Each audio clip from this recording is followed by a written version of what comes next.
حضرت عمر کے دور خلافت میں ایک بڑا قحط پڑا، 9 مہینے بارش نہیں ہوئی پورے عرب پینیسولا میں، یعنی جزیرہ نما عرب کے اندر پورے میں بہت زبردست قحط تھا۔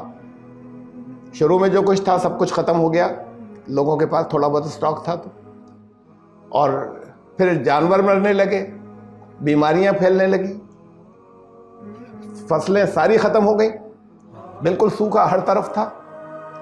یہ ساؤتھ سے لے کے نارتھ تک عرب میں پورے میں پڑا تھا، یمن سے لے کے نارتھ عرب تک۔ تو پھر ایک خلافتی دسترخوان قائم کیا۔ تاریخ میں عجیب و غریب مثال ہے یہ کہ تقریباً 7 مہینے تک 50,000 سے زیادہ لوگ روز کھانا کھاتے تھے۔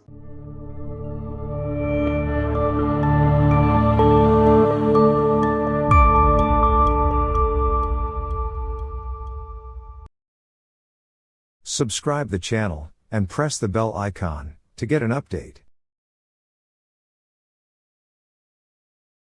اعوذ باللہ من الشیطان الرجیم، بسم اللہ الرحمن الرحیم۔ قال اجعلنی علی خزائن الارض انی حفیظ علیم۔ حضرت یوسف نے کہا شاہ مصر سے کہ مجھے زمین کے خزانے کا انچارج بنا دیجئے، میرے حوالے کر دیجئے، میں بہت اچھا حفاظت کرنے والا بھی ہوں اور میں علم بھی رکھتا ہوں۔ حضرت یوسف علیہ السلام کی داستان چل رہی ہے، اور قرآن شریف میں تمام انبیاء کی یا رسولوں کی جتنی بھی داستانیں بیان ہوئی ہیں، واقعات، وہ جگہ جگہ الگ الگ ٹکڑے الگ الگ صورتوں میں ہیں۔ یہ ایک صورت ایسی ہے جس میں حضرت یوسف علیہ السلام کا کہ بچپن سے ان کے اقتدار میں آنے تک کے حالات ایک تسلسل، ایک کنٹینیوٹی کے ساتھ میں بیان ہوئے۔ حضرت یوسف علیہ السلام، آپ کو یاد ہوگا کہ سوتیلے بھائیوں نے انہیں دھوکے سے لے گئے۔ ان کے والد حضرت یعقوب علیہ السلام کو ڈوج دے کر لے گئے، یا ان کو بیوقوف بنا کر، یا ان سے جھوٹا وعدہ کر کے۔ ارادہ یہ تھا کہ ان کو قتل کر دیں۔ بھائیوں میں سے ایک نے کہا قتل نہ کریں، کسی کنویں میں ڈال دو، سوکھے کنویں میں ڈال دیا ان کو۔ وہاں پر وہاں سے ایک قافلہ گزر رہا تھا، انہوں نے دیکھا اور نکالا اور مصر کے بازار میں لے جا کر بیچ دیا۔ وہاں پر ایک بڑے سردار نے، اب جو کچھ بھی اس کی پوسٹ یا عہدہ رہا ہو لیکن بڑا تھا مصر کے، اس نے خریدا۔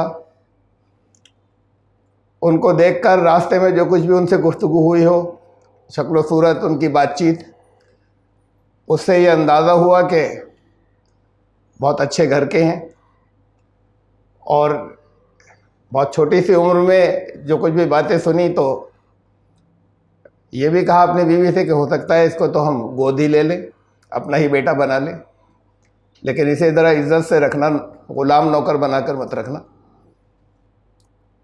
حضرت یوسف وہیں بڑے ہوئے، وہیں نبوت اور رسالت سے سرفراز ہوئے۔ وہاں ایک آزمائش آئی، آزمائشیں تو چل رہی تھیں۔ وہاں جب جوان ہوئے تو وہاں ایک آزمائش آئی، ان کے لیے بہت سخت آزمائش تھی، وہ جن کو اللہ نے اپنا نبی رسول بنایا تھا۔ کہ وہاں جس گھر میں وہ تھے، جس سردار کے گھر میں، اس کی بیوی نے ان پر ڈورے ڈالنے شروع کیے۔ وہاں کا کلچر ایسے ہی تھا، بڑے جو امراء کے گھرانے تھے ان کے ہاں یہ کوئی عیب کی بات نہیں تھی، آپس میں ایک دوسرے سے تذکرے کرنا، بات چیت کرنا بہت عام باتیں تھیں، یہ بے شرمی کی۔ حضرت یوسف ان سے بچتے رہے، یہاں تک کہ ایک دن اس نے یہ تک کیا کہ دروازہ بند کر کے ان کو ڈائریکٹ دعوت دی، گناہ کی دعوت دی۔ حضرت یوسف بھاگے دروازے کی طرف، پیچھے سے وہ بھاگی، وہاں جیسے ہی بس انہوں نے دروازہ کھولا ہوگا یا کنڈی کھولی ہوگی، اسی وقت وہ سردار خود، جو جس عہدے پر بھی تھا، کوئی منسٹر تھا یا بڑا سردار تھا وہاں کا، وہ خود داخل ہو رہا تھا گھر میں. وہ بیوی اس کی جو تھی وہ پیچھے بھاگ رہی تھی، وہ فوراً پلٹ گئی اور ان پر الزام رکھا کہ اسے تو قید میں ڈال دو، اس نے میری عزت پر ہاتھ ڈالنے کی کوشش کی، اس کی سزا، اور اس کے علاوہ اور کیا ہو، ہاتھ کے ہاتھ سزا بھی سنا دی. وہ بھی خوب جانتا تھا کلچر کو، وہاں کے عورتوں کے کلچر کو سب واقف تھے. حضرت یوسف کے کردار سے بھی خوب واقف تھا. اور اس وقت یہ اور ہوا، ان کی مدد کے لیے اللہ نے، شاید وہ زبانی بھی حضرت یوسف ہی کی بات پر یقین کرتا، دونوں کے حضرت یوسف نے اپنی صفائی دی، یقین تو وہ انہی کی بات پر کرتا، لیکن اللہ نے اور ایک گواہ بھیج دیا وہاں. اس کی بیوی کا ہی کوئی عزیز یا رشتہ دار تھا، وہ بھی اسی وقت وہاں پر آ گیا اور اس نے کہا یہ کپڑے دیکھو ان کے، اگر ایک دوسرے کے پیچھے بھاگ رہے تھے، کہاں سے ان کا کرتا، اگر کوئی کپڑے کہیں سے پھٹے ہیں، کرتا کہیں سے پھٹا ہے تو ان کا کرتا پیچھے سے پھٹا ہوا پایا گیا. اور یہ فائنل ہو گیا کہ یہ بھاگ رہے تھے، وہ عورت پیچھا کر رہی تھی. اس نے ایسے ہی معاملہ دبا دیا، اس کو ڈانٹا کہ تم لوگ ایسی یہاں کی اس طرح کی حرکتیں کرتی ہو. حضرت یوسف نے کہا کہ جانے دو، درگزر کرو، بات کو ختم کر دو. لیکن وہ بات دبی نہیں، پھیل گئی، اس نے دبانی چاہیے تھی. وہ سوسائٹی کے اندر، وہ جو عمرہ کی سوسائٹی تھی، سرداروں کی، منسٹرز کی، اس میں وہ پھیلی اور عورتیں لعنت ملامت کرنے لگیں اس بات پر، نہیں کہ یہ تو بڑے برے کردار کی تھی، ہے یا عیاش ہے، یا اس نے کتنی بری حرکت کی، اس بات پر کہ ایک غلام کو قابو میں نہیں کر پائی. تو یہ باتیں بھی آپس میں چلتی تھیں، ان کے کان میں بھی پڑی. تو اس عورت نے ایک دن سب کو بلایا ایک دعوت میں، اور جب سب اکٹھے ہو گئیں، کھانا یا پھل فروٹ سے جو کچھ بھی تھے وہ سرو ہو گئے، تو وہاں حضرت یوسف کو باہر آنے کی دعوت دی، یا بلایا، نیچرلی بلایا ہوگا، ایسے نہیں کہ آؤ سب دیکھیں، ایک فطری طور پر بلایا ہوگا، کچھ سرو کرنے کے لیے، کچھ لانے کے لیے. انہوں نے اپنے جو بھی چالیں ہو سکتی تھیں، جو مکر و فریب تھے، وہ سب کیے یا کوشش کی. اور یہاں تک کہ ان کا ایٹیچیوڈ جو کچھ بھی تھا وہ سب قرآن نے بیان نہیں کیے درمیان کی، کہ انہوں نے کیا کیا چھل فریب کیے. تو وہ پکار اٹھی کہ یہ انسان ہے ہی نہیں، فرشتہ ہے یہ. تو کوئی انسان ہوتا تو پھسل جاتا. یہ بھی پھیلی، اور سب جگہ یہ یہاں ان کے یہاں جو کچھ ہوا تھا، تو اس وقت کے لوگوں نے یا سرداروں نے پھر یہی زیادہ مناسب سمجھا کہ اب تو انہیں ہٹا دیا جائے وقتی طور پر، بہت بدنامی ہوئی ہے، تو ان کو جیل میں ہی ڈالنا بہتر ہے، وقتی طور پر ڈال دیا جائے، ہٹا دیا جائے یہاں سے. وہ وقتی طور پر کرتے ہیں، بھول گئے، ڈال دیا. یہ کیسے خیال رہتا ہے کہ کچھ دنوں کے لیے ہم نے کہا تھا ہٹا دو. زندگی ان کی چلتی رہی. جیل میں کافی لمبا عرصہ گزرا. وہاں 2 قیدیوں نے ایک خواب دیکھا. ایک دن حضرت یوسف کے پاس آئے کہ آپ ہی ہمیں ایسے نظر آتے ہیں جو اس خوابوں کی کوئی تعبیر بتا سکتے ہیں. آپ بہت پہنچے ہوئے ہیں، بزرگ ہیں، نیک ہیں، علم والے ہیں. کردار کا اثر پڑتا ہے، اور سب لوگ خوب جانتے ہیں جب ساتھ میں رہتے ہیں ایک دوسرے کو کون کیسا ہے. انہوں نے اپنے خواب سنائے، حضرت یوسف نے دونوں کو تعبیر بتائی، لیکن تعبیر بتانے سے پہلے دعوت پیش کی، سمجھایا، بتایا، اور یہ بتایا کہ جو تم دیکھ رہے ہو علم میرا اللہ کا دیا ہوا ہے، ہمارے گھرانے کے اندر چلا آ رہا ہے، اور یہ جو تمہارا نظام ہے، میں اس نظام کا تو باغی ہوں. یہ نظام درست نہیں ہے، حکومت تو صرف اللہ کا اختیار ہے اور اسی کا قانون چلنا چاہیے، یہ سب باتیں کی. اور اس کے بعد خواب کی تعبیر بتائی. اس میں سے ایک کو خواب کی تعبیر کے طور پہ ان میں سے ایک کو تو صلیب ہونی تھی، کروسیفکشن، اور ایک کو واپس باعزت بری ہونا تھا اور شاہ کے خاص مصاحب میں شامل ہونا تھا، ایسا کہ وہ ان کو ڈرنکس وغیرہ سرو کرے. انہوں نے بتایا کہ ایسا ہوگا. ایسے ہی ہوا. وہ جس کو بتایا تھا کہ تم بری ہو جاؤ گے، اس سے کہا کہ اپنے شاہ کے، جب تم شاہ کی کمپنی میں ہو اور شاہ تمہیں اپنے لیے خاص ملازم کے طور پر رکھ لے تو میرا بھی ذکر کر دینا. وہ اس نے وعدہ کیا، اور ظاہر ہے کہ بہت نیک آدمی سمجھتا تھا، ویسے ہی کہتے تو بھی کرتا. عزت تھی دلوں میں وہاں جتنے قیدی تھے ان کے. لیکن جب جانے کے بعد وہ اپنی مصیبت سے نکلتے ہیں تو پھر دوسرے یاد نہیں رہتے، بھول گیا. ایک لمبے عرصے تک پھر حضرت یوسف کی جیل جاری رہی، قید جاری رہی. پھر ایک دن شاہ نے خواب دیکھا کہ 7 سوکھی گائیں ہیں، وہ 7 تگڑی گایوں کو کھا رہی ہیں، اور 7 اس نے دیکھی سوکھی ہوئی اناج کے گوشے بالے، اور 7 ہرے بھرے اور 7 سوکھے. 7 سوکھے اور 7 ہرے بھرے. تو اس نے، ان کے یہاں ہوتے ہیں، شاہوں کے یہاں ہوا کرتے تھے وہ علم والے بھی جو خوابوں کے بارے میں بتائیں. الگ الگ علوم کے ماہرین ہوتے تھے بادشاہوں کے یہاں، جو مملکت میں سب سے بڑے بڑے ایکسپرٹس ہوا کرتے تھے. ان سے کہا کہ بھئی یہ خواب دیکھا ہے میں نے. انہوں نے کہا یہ ایسا خواب ہی نہیں جس کی کوئی تعبیر ہو. یہ تو اس طرح کے خوابوں کی تعبیر نہیں بتائی جاتی، یہ تو پریشان خواب ہے، کنفیوژن کا. اس وقت اسے یاد آیا، جو کہ شاہ کے ساتھ ہی رہتا تھا، ان کو ڈرنک سرو کرنے والا، جیل سے جو رہا ہوا تھا.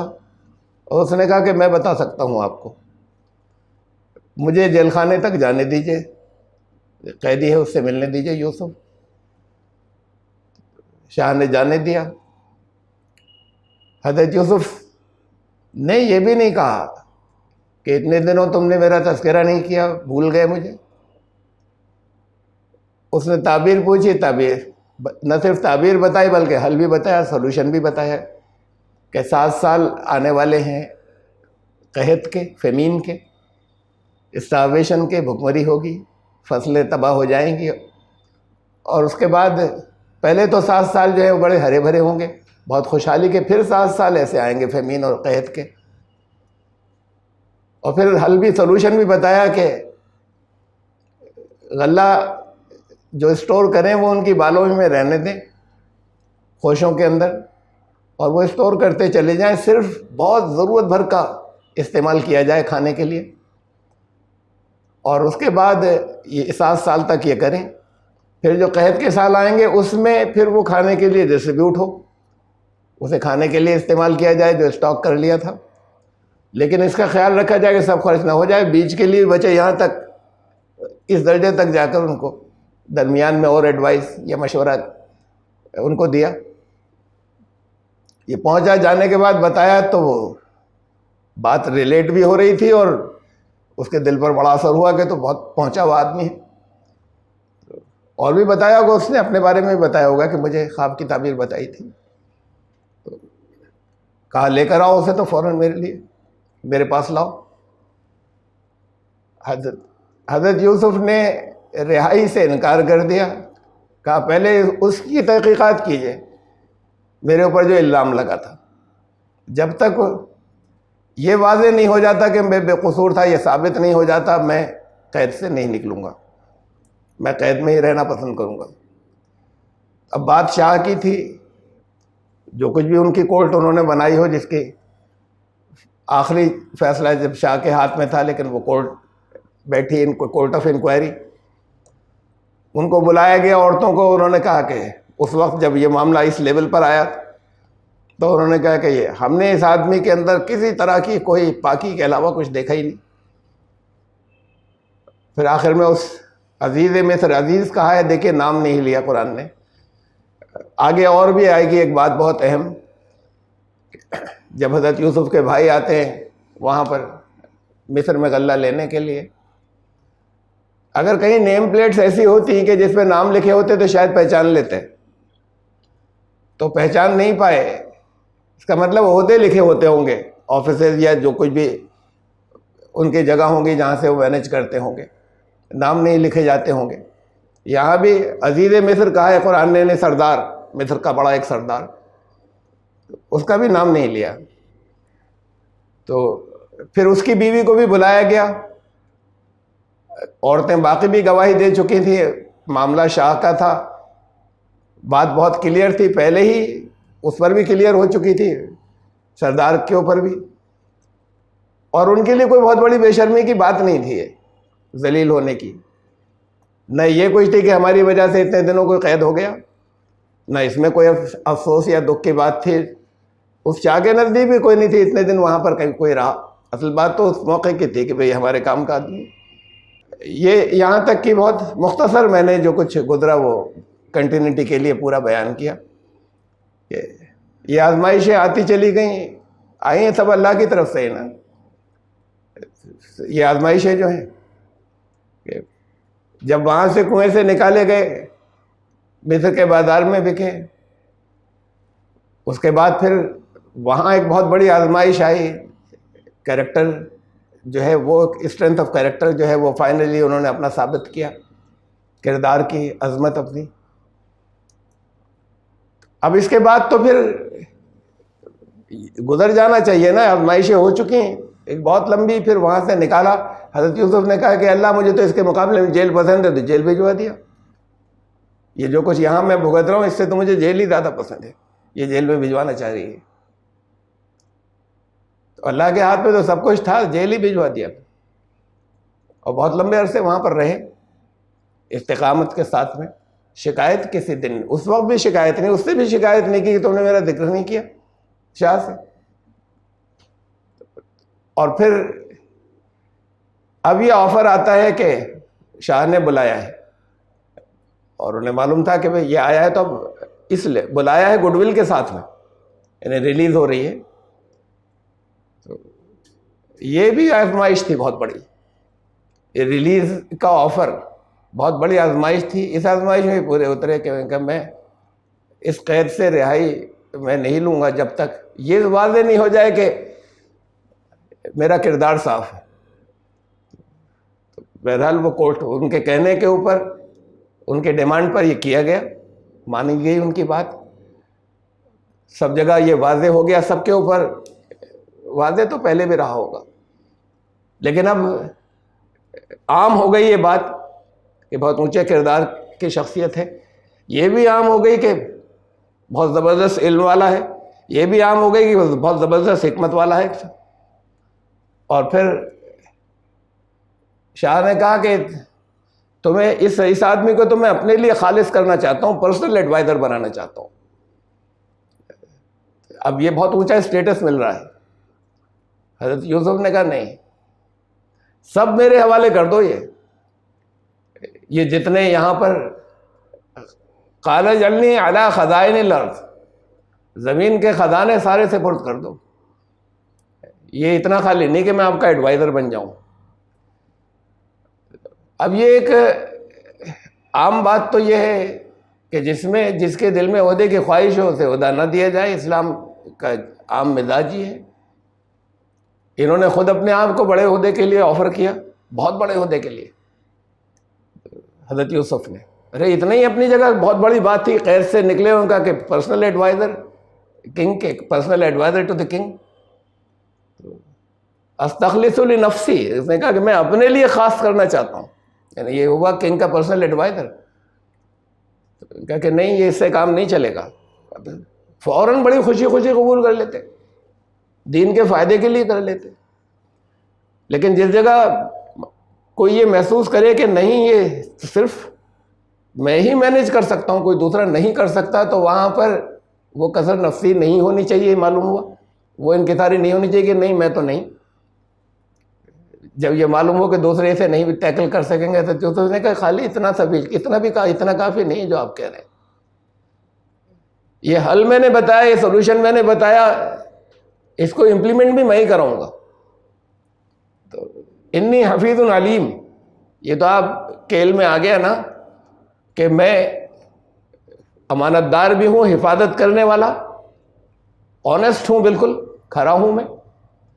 اور یہ بھی آپ کے علم میں آ گیا کہ میرے پاس ایسا علم ہے کہ جو دوسروں کے پاس نہیں ہے. انی حفیظ علیم، یہ دونوں چیزیں ہیں. تو پھر اب آپ میرے اوپر اعتماد کریں.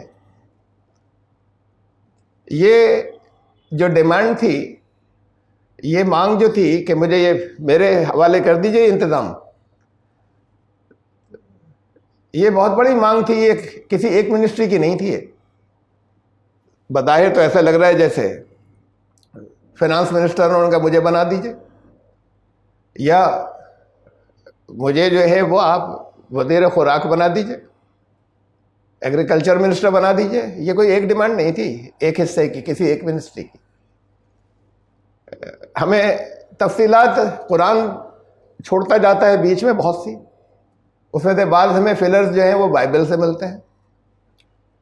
وہاں ہمیں بائبل میں ملتا ہے کہ حضرت یوسف کے بیان کہ انہوں نے سارے مصر کا دورہ کیا. ابھی خوشحالی کے 7 سال چلنے والے تھے پراسپیرٹی کے، تو انہوں نے پورے مصر کا جو ہے وہ دورہ کیا، ایک سروے کیا. بہت دن لگے ہوں گے، اور وہ کوئی ایسا تھوڑی کہ وہ ایئر سروے ہو گیا کسی ہیلی کاپٹر پر بیٹھ کر. یہ تو جب، اور ظاہر ہے کہ کیا ٹرانسپورٹ تھی ان دنوں کے اندر، جانور کی سواری. تو وہ بھی ایسا نہیں گزرنا تھوڑی تھا کوئی راست. یہ تو بات یہ ہے کہ دیکھنا یہ تھا کہ فصلیں کس جگہ کیسی ہیں، کہاں کتنا غلہ پیدا ہو رہا ہے، کہاں اسٹور کیا جا سکتا ہے آئندہ، اس کی کیپیسٹی کن کن علاقوں میں ہے ایسی کہ وہاں اسٹور کیا جا سکتا ہے. ٹرانسپورٹیشن کیسے ہوگی جب وقت آئیں گے وہ حصہ، جب تو ٹرانسپورٹیشن کیسے ہوگی، جب مطلب یہ ڈیڈکشنز ہیں، استخراج. بائبل نے تو یہ بتایا اتنا کہ سارے مصر کا دورہ کیا. تو اس دورے کا مطلب یہی تھا سروے کا کہ ان ساری چیزوں کا جائزہ لیا ہوگا. بڑا لمبا ایک ٹرپ ہوگا وہ، بہت دنوں کا. اور پھر ان سارے انتظامات کا، ان ساری چیزوں کا، اس کے بعد بھی یہ کر لینے کے بعد یہ کافی نہیں ہوگا کہ پھر اچھا دیکھ لیا میں نے کہاں کیا کرنا ہے جب وقت آئے گا. لوگوں کو ٹرین کرنا تھا اس کے لیے. یہ بہت لاجیکل بات ہے.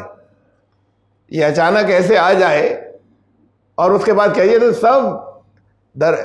یعنی سب کھا پی کے بیٹھ جائیں گے، یا مس مینج ہو جائے گا سارا اس کے بعد بھی، کہ کہاں غلہ اسٹور کیا جا رہا ہے، کہاں سے ڈسٹریبیوشن ہو رہا ہے. لوگوں کی اس کے اندر بہت بڑی تعداد کی، پورے ملک کے لیے الگ الگ ٹرانسپورٹیشن میں کون ہوگا، کتنی فریکوینٹلی لائیں گے، کہاں کتنا اسٹور کیا جائے گا، اسٹوریج کی نگرانی اور حساب رکھنا، یہ ساری چیزیں، اس کے اکاؤنٹس. اور پھر جہاں سے ڈسٹریبیوشن مین جہاں سے ہوگا، یا رکھا جا رہا ہے اسٹور کیا جا رہا ہے، مین ڈسٹریبیوشن ہر جگہ سے نہیں ہوگا، بڑا اس میں کرپشن ہو جائے گا، کہیں سے نہیں ہوگا، وہ لایا جائے گا ہیڈ کوارٹر کے اوپر دارالحکومت میں، اور وہاں سے ڈسٹریبیوٹ ہوگا لوگوں کو. تو اس میں یہ سب چیزیں شامل تھیں. تو اس کے اندر بہت بڑی تعداد کی ٹریننگ شامل تھی، الگ الگ جو ہے سیکشنز ہیں ان کے لیے. یہ سب کہیں لکھا نہیں ہے، لیکن یہ بہت لاجیکل بات ہے. ورنہ تو کوئی ایک آدمی، حضرت یوسف کوئی مینیج نہیں کر سکتے، دنیا میں کوئی آدمی مینیج نہیں کر سکتا. جہاں اچانک یہ چیزیں آ جائیں، چاہے معلوم ہو اچانک نہیں آئی. وہ غلہ جو اتنے عرصے کے لیے انہوں نے جو خواب کے بعد مشورہ دیا تھا، بتائیے، جب شاہ کا ان کے پاس میسنجر آیا تھا کہ اس کو بہت احتیاط سے خرچ کرتا ہے ان دنوں کے اندر، جب خوشحالی کے دن ہوں گے بہت احتیاط سے خرچ کرنا ہے، بس جتنی ضرورت ہو اتنا خرچ کرنا ہے. تو ان دنوں بھی خیال رکھنا تھا. صرف اتنا نہیں تھا کہ جب قحط آئے گا تب کچھ غلہ اسٹاک ہے.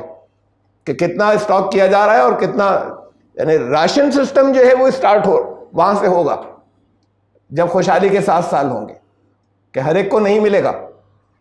یہ بھی ہمیں بائبل سے معلوم ہوتا ہے کہ انہوں نے جتنی کھیتیاں زمین تھی ان کو سب کو نیشنلائز کر لیا کہ یہ سب اب شاہ کی پراپرٹی ہے. لوگوں کو ملے گا ان کی زمین کا کمپنسیشن، لیکن اصل پراپرٹی، تاکہ اس میں ہر ایک یہ نہیں کہ یہ تو ہم نے اتنا ہم نے اگایا، یہ تو ہم ہی اس کے مالک ہیں، اس کا سارا پروفٹ ہم لیں گے. ایک نیشنل کرائسس آنے جا رہا ہے تو سب کو نیشنلائز بھی کیا. یہ ساری پاورز ایک جگہ اکٹھی ہو کر آ رہی ہیں. اس میں فائنانس منسٹری بھی ہے، اس کے اندر ہوم منسٹری بھی ہے، اس کے اندر ایگریکلچر منسٹری بھی ہے، اس کے اندر ٹرانسپورٹیشن بھی ہے. اس میں بہت سی منسٹریز آ رہی ہیں. کہا کہ اس سب کا مجھے انچارج یہ میرے چارج میں دے دیجئے، اور شاہ نے قبول کر لیا. تو قال اجعلنی علی خزائن الارض. یہ پھر ایک اور مجھے تذکرہ میں کر دوں بات، تو حضرت یوسف علیہ السلام کی واقعے کی ہے، داستان کی. حضرت عمر کے دور خلافت میں ایک بڑا قحط پڑا. 9 مہینے بارش نہیں ہوئی پورے عرب پینیسولا میں، یعنی جزیرہ نما عرب کے اندر پورے میں.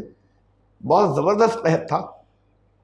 شروع میں جو کچھ تھا سب کچھ ختم ہو گیا، لوگوں کے پاس تھوڑا بہت اسٹاک تھا تو، اور پھر جانور مرنے لگے، بیماریاں پھیلنے لگی، فصلیں ساری ختم ہو گئیں، بالکل سوکھا ہر طرف تھا. یہ ساؤتھ سے لے کے نارتھ تک عرب میں پورے میں پڑا تھا، یمن سے لے کے نارتھ عرب تک. شروع میں تو کچھ دنوں، اب یہاں پر کوئی اللہ کی طرف سے وحی نہیں آئی کہ پہلے سے انتظام کرتے. اب تو اچانک جو کرائسس آیا ہے، یہ کرائسس مینجمنٹ جو ہے یہ اس وقت ہونا ہے جب آ گیا. حضرت یوسف کو تو اللہ نے وحی کے ذریعے اطلاع دے دی تھی، یا یہ کہ بہرحال خواب، وہ وحی ویسے نہیں آئی کہ فرشتہ لے کر آیا، لیکن اس خواب کے ذریعے ان کو بتایا تھا اس سے پہلے قرآن نے کہ ان کو باتوں کی تہہ تک پہنچنا، خوابوں کی تعبیریں اس میں شامل ہے، باتوں کی تہہ تک پہنچنے کا علم اللہ نے دیا تھا. تو اس کے انڈیکیشن آ گیا تھا، اور اس کے مینجمنٹ کے لیے ان کے اندر یہ حکمت تھی کہ انہوں نے پہلے سے ایک پلان بنا لیا. اب یہ کرائسس اچانک آیا ہے، یہاں کوئی پہلے سے اطلاع نہیں ہے. حضرت یوسف علیہ السلام کے دور میں تو دیکھیے یہ میپ ہے، یہ بیچ میں آپ کو جو کلر نظر آ رہا ہے یہ مصر ہے. یہاں تک ہوا ہے کہ خالی اپنے ملک کے لیے نہیں، شروع میں تو ایسا ہوا کہ غلہ انہوں نے مصر کے لوگوں کو کچھ تھوڑا فری تقسیم کیا. اس کے بعد کیا ایسے نہیں ملے گا، پیسے لاؤ. پیسے تھے لوگوں کے پاس، غلہ نہیں تھا، خریدنے کے لیے سامان دکانوں پر سودا نہیں تھا. خریدو، پرچیز کرو ہم سے. پھر کچھ دنوں کے بعد اس کی پرمیشن دے دی کہ قحط جو تھا یہ آس پاس کے علاقوں، یہ جارڈن ہے، اردن، عراق، شام، سیریا، اسرائیل ادھر سائڈ، پھر لیبیا، سوڈان، ان سب جگہوں کے لوگوں کو بھی پرمیشن دے دی کہ پیسے لائیں، خرید کر لے جائیں غلہ. تو پھر ان ملکوں سے لوگ آتے تھے غلہ خریدنے کے لیے. وہاں پہ بھی اتنا زبردست ایکیوٹ قحط نہیں تھا، لیکن قحط تھا ان علاقوں میں بھی، آس پاس کے علاقوں میں. اور وہ انہوں نے یہ خود اسرائیل سے آئے تھے حضرت یوسف علیہ السلام کے بھائی غلہ لینے کے لیے حضرت یوسف سے. یعنی فلسطین جو تھا اس وقت، اسرائیل تو آج کہلاتا ہے، فلسطین بھی نہیں تھا، کنعان کہلاتا تھا. فلسطین بھی بات کا نام. کنعان سے غلہ لینے کے لیے آئے تھے، وہ یہی علاقہ کنعان کہلاتا تھا. تو یہ دوسرے ملکوں کو اجازت دی کہ وہاں پر بھی جن کے پاس کھانے کو نہیں ہو لیکن پیسے لائیں اور خرید کر لے جائیں. غلہ نہیں ہے یہاں سے پرچیز کر لو. یہ الگ ایک مینجمنٹ تھا کہ پیسے آ رہے ہیں تو اس کو پھر کیسے، کتنے لوگوں کو سیلریز دینی ہے، جتنے یہ جو کرائسس مینجمنٹ ٹیم تیار کی ہے ان کی تنخواہیں، ان کا یہ سب، اس کے اندر پیسوں کی ضرورت تھی. تو یہ بہت بڑا انتظام تھا جو کیا تھا. یہ حضرت یوسف علیہ السلام کے حضرت عمر کے دور کی بات یہ ہے کہ دیکھیے یہ نقشہ جو ہے اس میں یہ جو ڈارک ریڈ یا براؤنش ریڈ ہے، یہ جو ہے یہ تھا، اتنا حصہ تو رسول اللہ صلی اللہ علیہ وسلم کے دور میں تھا، اسلام میں آ چکا تھا، یعنی اسلامی حکومت میں آ چکا تھا.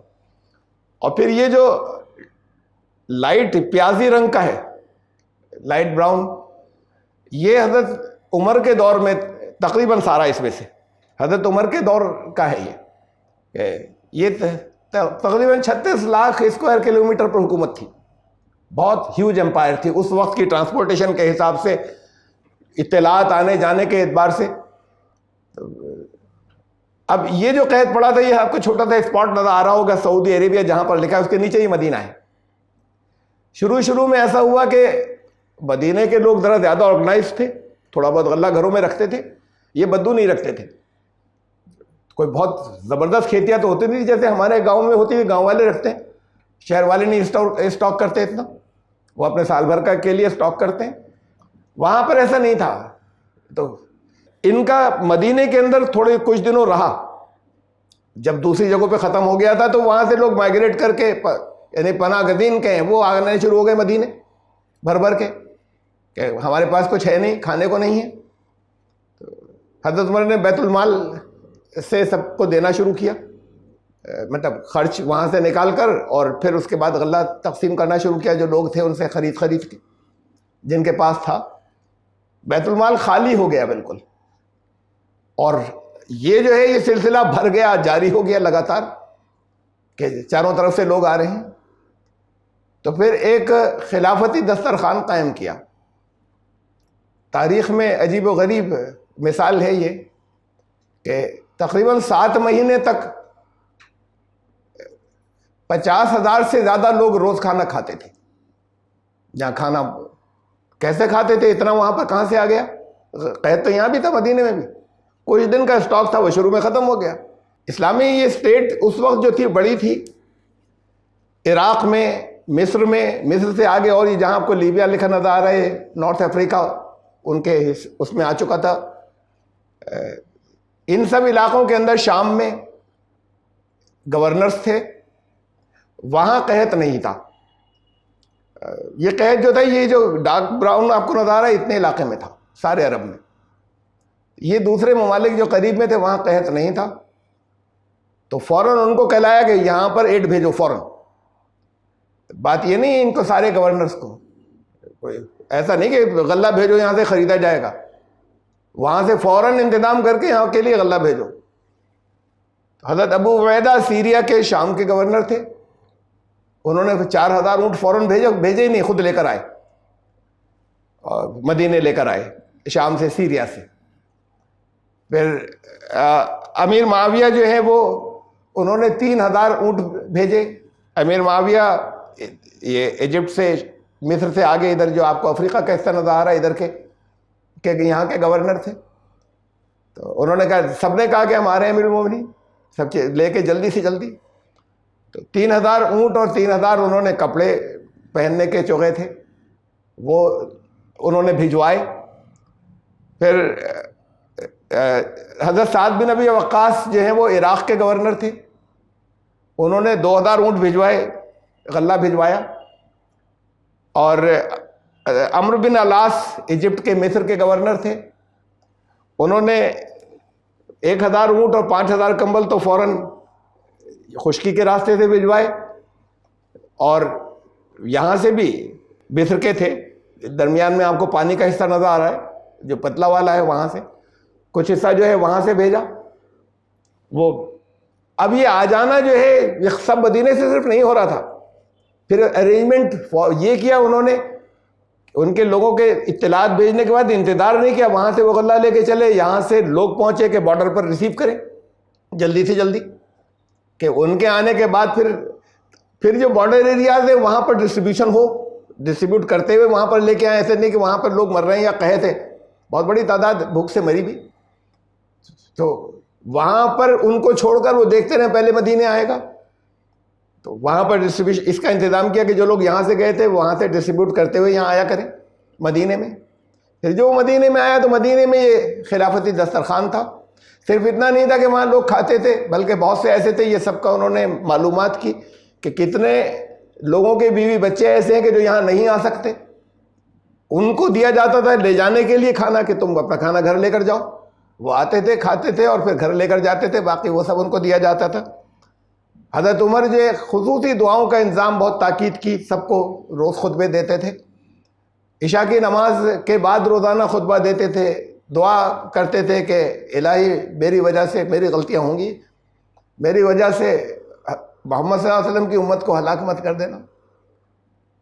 پھر وہ رات کو دیر تک روزانہ معمول تھا کہ دعا کیا کرتے تھے. پھر اس کے بعد پچھلے پہر رات کے اٹھتے تھے, پھر راؤنڈ لیتے تھے خود.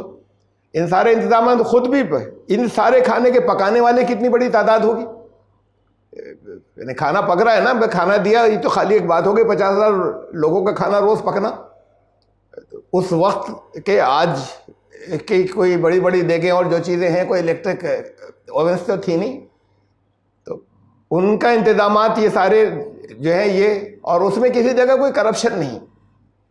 اس کا سارا انتظام کے نکلتے تھے اور دیکھتے تھے, اور خود انتظامات کی ساری رات کو خود نکل کے چاروں طرف اصل ارینجمنٹس رات کو دیکھتے تھے. پھر صبح خود شریک ہوتے تھے جگہ جگہ ڈسٹریبیوشن میں. یہ بھی دیکھا گیا کہ اپنے کندھے کے اوپر بوریاں لادے ہوئے لے کر جا رہے ہیں حضرت عمر خود کسی جگہ کسی کو دینے کے لیے. بہت لمبی تفصیلات بہت ملتی ہیں, میں اس سب کو میں اسکپ کر رہا ہوں. لیکن یہ ہے وہ حصہ کہ جب اسلام آ گیا اور اسلام اپنی صحیح شکل میں تھا, تو کسی جگہ پر کوئی بھوکا نہیں رہ جائے. بہرحال سارے انتظامات کے باوجود یہ تھا کہ بھوک سے لوگ کہیں مرے بھی مختلف جگہوں پہ, لیکن بہت لارج, اتنے لارج اسکیل کے اوپر اتنی بڑی ایفرٹ کی مثال بھی تاریخ میں نہیں ملتی. لگاتار 7 مہینے تک, 9 مہینے سے بارش نہیں تھی, پھر 7 مہینے سے یہ ارینجمنٹ شروع ہوئے سارے. بات اصل میں حضرت یوسف کی تھی, میں نے تو یہ درمیان میں یہ بات رکھ دی کہ حضرت یوسف جو ہیں وہ انہوں نے یہ سب کچھ کیا, یہ سب کچھ ارینجمنٹس کیے ہوں گے جو میں نے بھی بتایا. تو اس میں اتنی منسٹریز آ گئی جن کا ان کو کنٹرول انہوں نے کہا اور شاہ نے دے دیا. اور پھر اس کے اندر یہ جو کہا تھا کہ یہ میرے حوالے کر دیجئے, مجھے انچارج بنائیے اس کا سب کا, اس میں کسی طرح کی خوشنودی کی بات نہیں تھی, کوئی کمپرومائز نہیں تھا ان کے ساتھ میں کہ شاہ کو خوش کرنے کے لیے کچھ کہیں.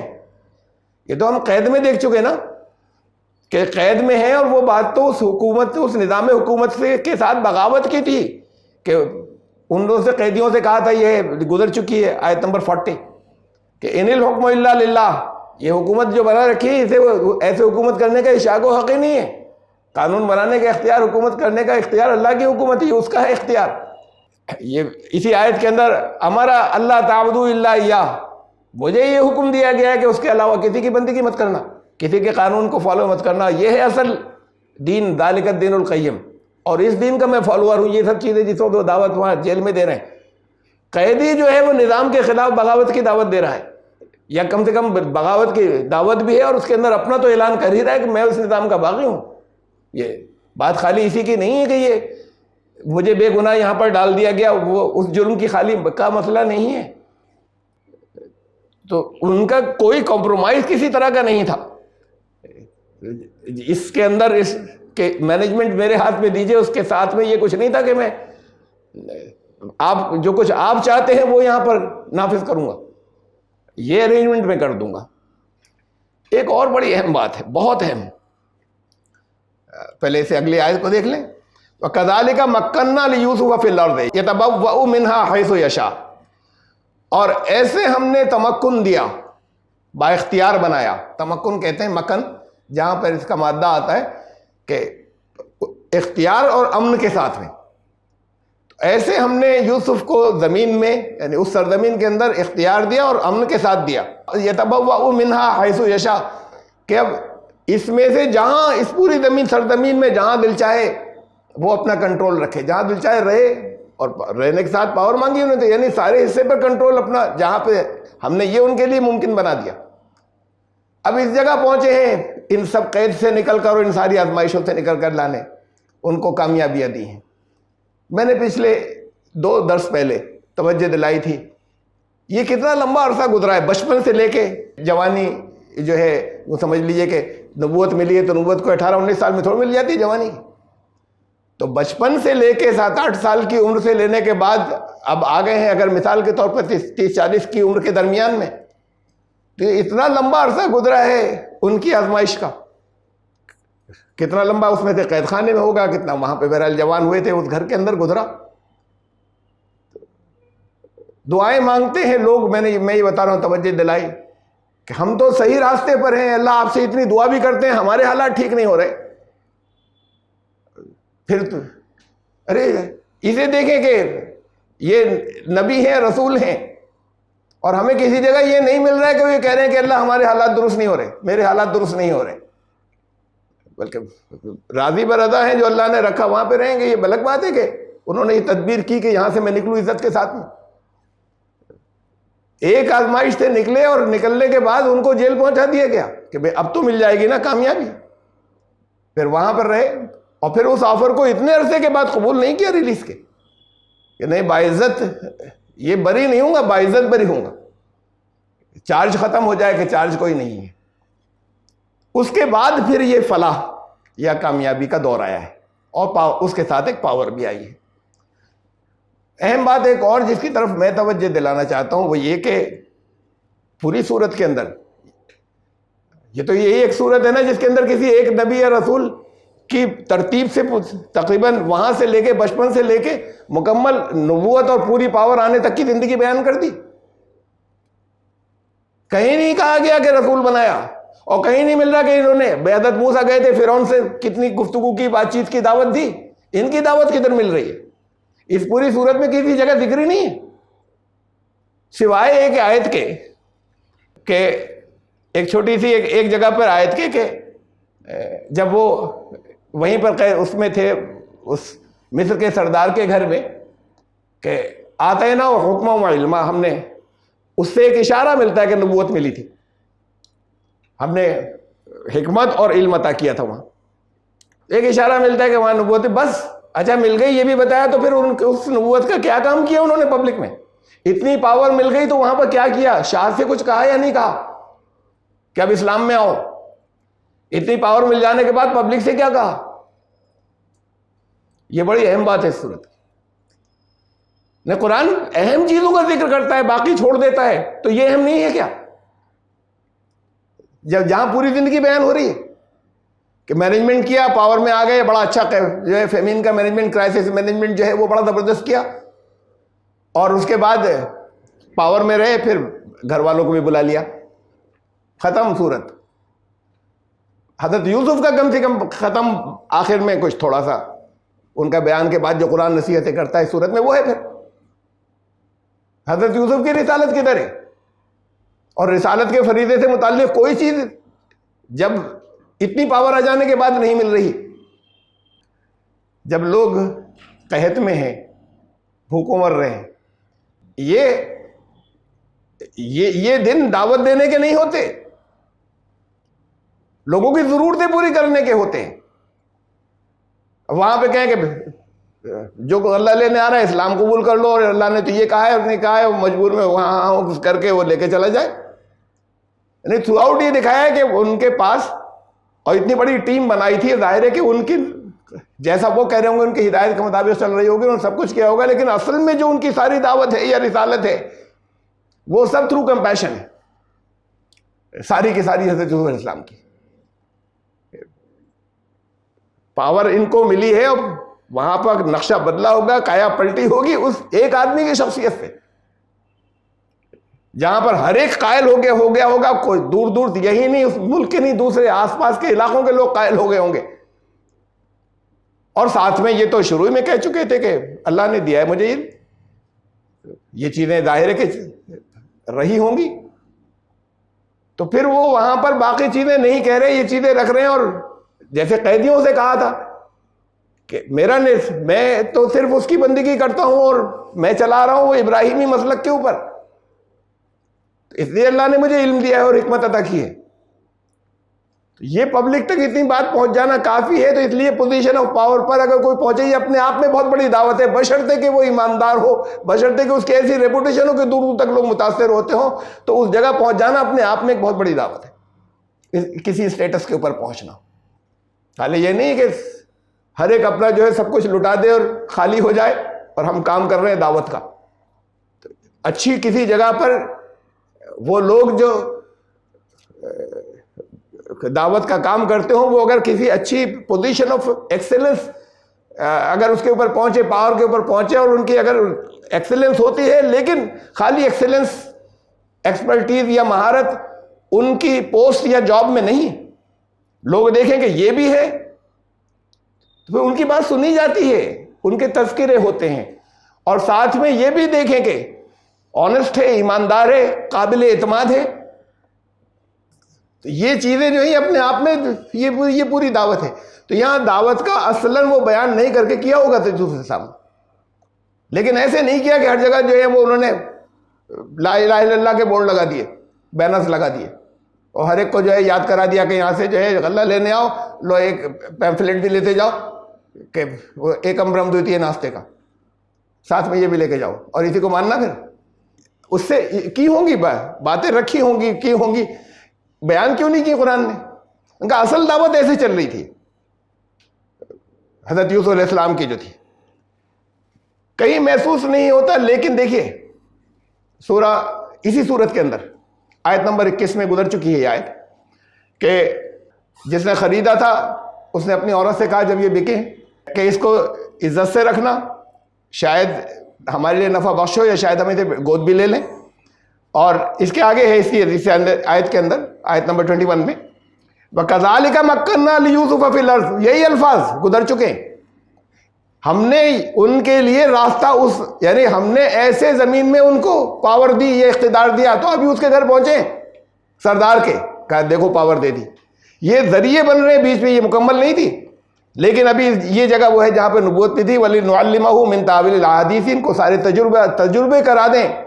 رولنگ جو ایلیٹس تھے ان کے گھروں کے ماحول کیا ہے، سیاستیں کیا ہیں، اس کے تجربے کرا دیں وہاں رکھ کے، اور ہم ان کو باتوں کی گہرائی تک پہنچنا سکھا دیں. یہ وہاں پر تو وہاں بھی یہ الفاظ استعمال کیے گئے وَكَذَلِكَ مَكَّنَّا لِيُوسُفَ فِي الْأَرْضِ، ہم نے ایسے ان کو اقتدار کی راہ ان کے لیے ہموار کیا. اس کے بعد پھر جیل پہنچ گئے. تو یہ کیسا تمکن ہوا؟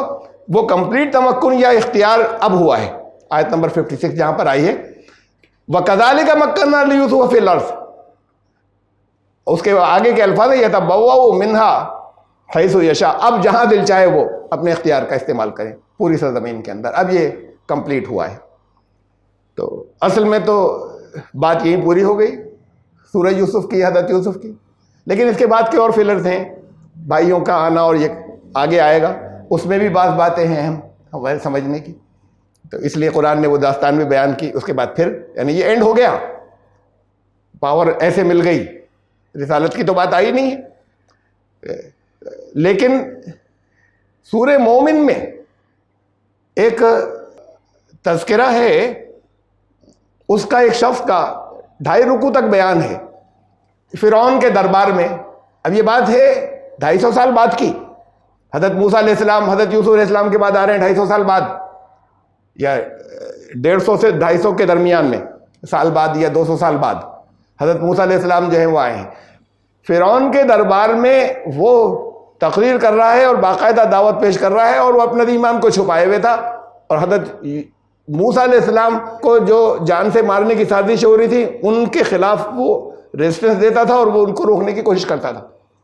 2.5 رکوع میں اس کی عظمت کا بیان ہے، جس کے بارے میں یہ کہہ کر بات شروع کی تھی کہ یکتم ایمان، وہ اپنا ایمان چھپائے ہوئے تھا، خفیہ ایمان والا تھا، وہ تھا ایمان والا. اس نے یہ بات کہی اس اپنی تقریر میں جب وہ بتاتا تھا وہاں پر یوسف اتنے بڑے رسول آئے تھے، یعنی 150 سال بعد ان کے اتنے بڑے رسول آئے تھے، اور تم لوگ تو یہ کہتے ہو کہ اب ان کے بعد پھر رسالت ہی ختم ہو گئی حضرت یوسف کے آنے کے بعد. تو وہ یہ کہہ رہا، وہ یہ بیان دے رہا ہے، اس کا مطلب حضرت یوسف کی رسالت کو فرعون کے دور میں بھی لوگ پہچانتے تھے 150 سال بعد بھی. اس فرعون کے دور میں جو حضرت موسیٰ کے دور کا، یہ فرعون تو ان کا لقب تھا جو جتنے رولرز ہوا کرتے تھے. یہ فرعون اور تھا حضرت یوسف کے دور کا، وہ فرعون اور تھا حضرت موسیٰ کے دور کا. تو وہ جو تھا حضرت موسیٰ کے دور والا فرعون، اس وقت بھی لوگوں کو، بنی اسرائیل کو کم از کم یاد تھا یہ، اور ان کو بھی معلوم تھا. تبھی تو اس نے کہا کہ ان کی جیسی یہ لوگ کہتے ہیں کہ اس کے بعد رسالت ہی ختم ہو گئی، اتنے بڑے رسول آئے تھے اور بڑی عظیم الشان رسالت تھی. تو ان کی حضرت یوسف علیہ السلام کی عظیم الشان رسالت کا ذکر 150 سال بعد ملتا ہے فرعون کے دربار میں. تو اس کا مطلب وہ سب کیا انہوں نے، یہ ایسا نہیں، رسالت کا کام کیا لیکن قرآن نے اس کو بیان نہیں کیا. کس حصے کو بیان کیا ان حالات کے اندر کا کہ یہ ہے اصل کام، اور ایسے اس کے بعد ظاہر ہے اپنی رسالت کا فریضہ بھی انجام دیا انہوں نے، یہ انڈرسٹوڈ ہے خالی. اور اس سے ثابت بھی ہو رہا ہے اس کے 150 سال بعد بھی وہ تذکرے موجود ہیں ان کی رسالت کی عظمت کا، رسول ہونے کے، رسول کے لفظ کے نام کے ساتھ. وَكَذَلِكَ مَكَّنَّا لِيُوسُفَ فِي الْأَرْضِ يَتَبَوَّأُ مِنْهَا حَيْثُ يَشَاءُ نُصِيبُ بِرَحْمَتِنَا مَن نَّشَاءُ. یہ ہم جس کے لیے بھی ہماری مشیت ہوتی ہے، ہماری رحمت جو ہے اس کا وہ حقدار ہوتا ہے، اس کی مشیت جو ہے وہ قانون کی پابند ہوتی ہے. اور آگے ٹکڑا بتا دیا وَلَا نُضِيعُ أَجْرَ الْمُحْسِنِينَ، ایسے ہی نہیں دیتے مشیت میں، یہ اجرت ہے ان لوگوں کی جو کام احسان کے ساتھ میں کریں، یہ ان کی اجرت ہے، یہ ان کے اعمال کا بدلہ ہے. یہ ایسے ہی نہیں ہے کہ مشیت ہماری کہ چاہے جس کو دے دیا، تو ہم ان کا اجر ضائع نہیں کرتے جو محسنین ہیں، جو حسن کے ساتھ میں کام کرتے ہیں. وَلَا أَجْرُ الْآخِرَةِ خَيْرٌ لِّلَّذِينَ آمَنُوا وَكَانُوا يَتَّقُونَ. اور پھر یہ تو دنیا کی بات ہے کہ دنیا میں ہم ضائع نہیں کرتے، اجرت دیتے ہیں.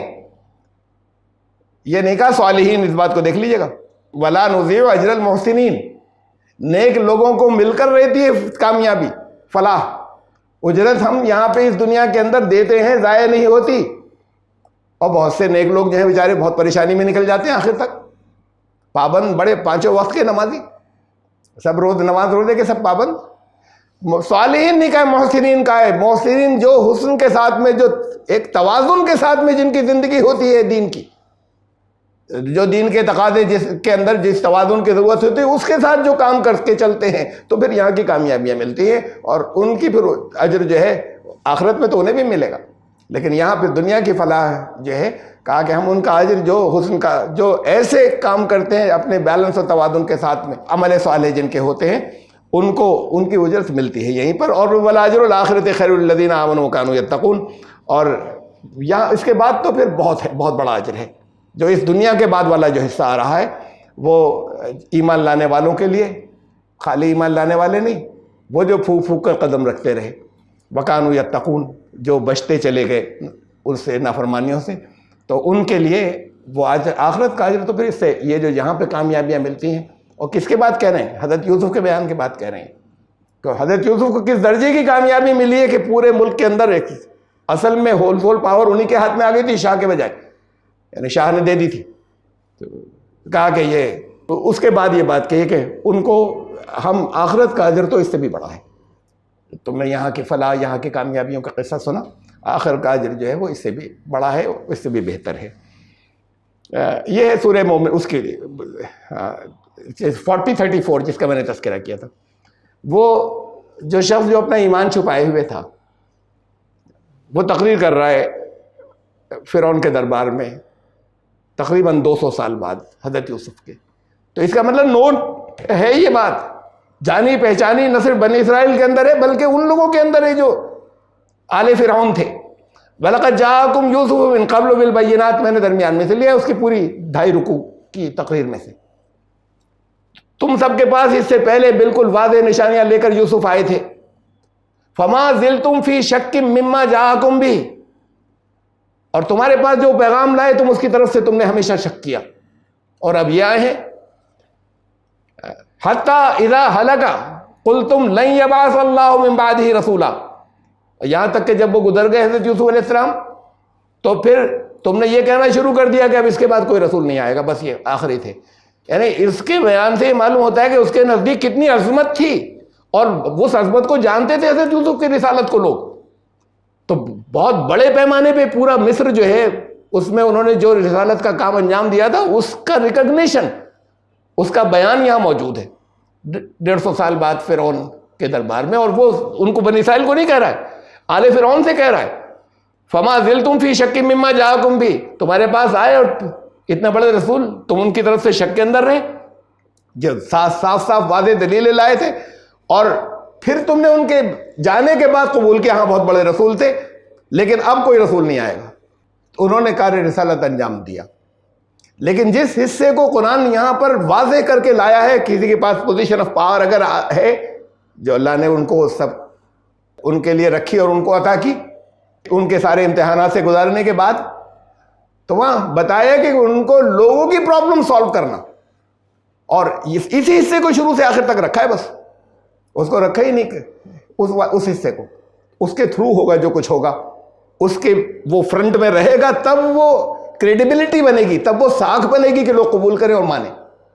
خالی کہہ دینے سے دلیلیں بھی نہیں سنتے، مان لیتے ہیں لوگ، پوری بھیڑ مان لیتی ہے، دلیلیں بھی نہیں سنتے، پھر ضرورت ہی نہیں ہوتی۔ ورنہ آپ ایک ایک آدمی کو جو جہاں پر ابھی کریڈیبلٹی اور ساکھ نہیں آئی ہے، آپ رکھتے رہیے، وہ کٹ حجتی کرتے رہیں گے، دلیلیں رکھتے رہیے کہ بھئی ہم تو دعوت کا کام کر رہے ہیں، ہمارا کام ہے کرنا، ہم کر رہے ہیں، لیکن جب ساکھ نہیں ہے تو وہ کٹ حجتی کرتے رہتے ہیں کہ چاہے جتنی واضح دلیلیں ہوں۔ تو ہم میں نے تو آیت نمبر 68 تک رکھا تھا، لیکن پھر بڑے اہم چیزیں درمیان میں آ گئی تھی، اس میں بہت وقت گزر گیا، ان کا کرائسس مینجمنٹ جو تھا حضرت یوسف کا، اور پھر یہ بات کا یہ حصہ ادھر توجہ دلانی تھی آپ کو۔ تو ہم آیت نمبر 57 تک پہنچے، تو انشاءاللہ زندگی رہی تو آیت نمبر 58 سے 58 سے حضرت سورہ یوسف کی پھر آئندہ مرتبہ آئندہ جمعے کو شروع کریں گے۔ سبحان ربک